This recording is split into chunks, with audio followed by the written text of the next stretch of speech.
What's going on, guys? I'm going to show you 5 annoying things about the C7 Corvette that you may not know. And before I begin, don't forget that if you like the video, please give it a like and subscribe. Alright guys, so the first item that is annoying about the C7 Corvettes is the infotainment screen. Now, if you've watched any review on Corvettes ever, the C7 specifically, you'll know that the screen button makes the screen retract down into the center, and then you can hide stuff back here and then close the screen. But the problem is say you have the roof off and you have the windows down and you walk away from your vehicle. When you turn the car off, see, I'll show you here. When you turn it off, you can still get in here. So if you leave your wallet in here, it's likely that if anybody knows about this trick, they can get into here. And I've actually tested this theory a couple times. I've locked the car, and I just reached in, pressed the screen button, and it still let me in. And I made sure to not have my key anywhere around me too, just in case it could detect the proximity and still let me in, but that wasn't the case at all. So that sucks, especially if you go to the gym and like to keep your wallet and your valuables in your car, but you wanted to drive with the top down. That sucks. Alright guys, so the next annoying thing about the C7 Corvettes is the cup holders. They're pretty terrible, actually. This piece is not supportive at all. In fact, you just bump it a little bit and it's out of place. Like, even any small amount of throttle, you can have your cans flying back. I know some people are like, oh well, don't drink in your Corvette, but you know, it happens. So that, and then if you also take your car in for service and somebody takes it to lunch and leaves trash in it, that's not cool either. So definitely the cup holders are annoying, but I get it, it's a sports car, so that's not it's not a concern for a lot of people.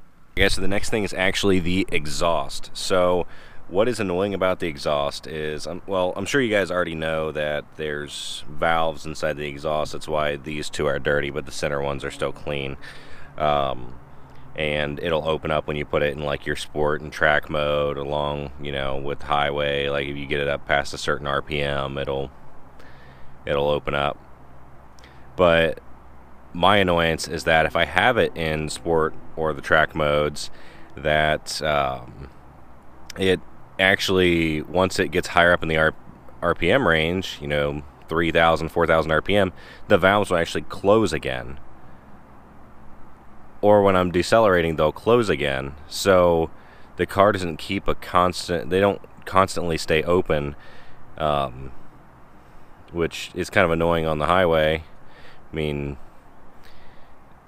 I get it, if I was in touring mode, it should be quiet, but when I'm in sport and track, I want it to be loud and obnoxious, and it's not going to let me.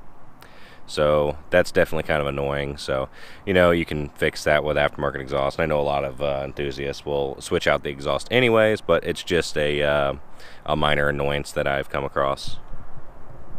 Alright, so another thing, I know a lot of people talk about how the Camaros have terrible visibility, but I would venture to say this is probably worse. Well, if you're tall, I'm 6'1", and I cannot see, I can't turn my head and see anything out of the side window here, because it's all the way back. It's really hard to see that. And then the mirrors, I've tried the mirrors several different directions, and I have so many blind spots. I think what I may do, and I know it looks ugly and I'm gonna hate it, but I may add those little round blind spot mirrors on the corner of the mirror and see if that helps. But the driver's side is just as bad. I actually find it easier to drive with the roof off itself, because I can actually see a little bit better when I turn my head. I don't know why, but I can. That, and I can hear vehicles beside me better. Alright guys, so the absolute most annoying thing on this vehicle, on the C7 Corvette, is that it has a 9-speaker Bose system. And this is one of the worst sounding sound systems I have ever heard. I think a base model Honda Civic comes with a better sound system, which is crazy to me because of the price point of this car. And I know, you know, especially a lot of older people, they're not going to listen to, you know, loud music in the car. But it's like, if you have your windows down, the music can't even overpower the wind, which 9 speakers in a small car should be pretty easy to do. I have a 14-year-old BMW that has a much better sound system than this thing. It is really annoying because this thing has so many rattles and creaks once you start turning the radio up. It's just the speakers can't handle it. Alright guys, that is it for today's video. So if you liked it, please remember to like and subscribe for more content. And then also, I know the list was, well, I was nitpicking. So maybe I'll do 5 things that I love about this car, which would be much easier to do. It would be harder to do because I'd have to pick 5 things. I love a lot more about this car than I hate about it. And I wouldn't even say I hate it, just more so along the lines of minor annoyances. But I imagine most people watching this could get past those, but it is something to be aware of. So again, thank you for watching, and check me out next time.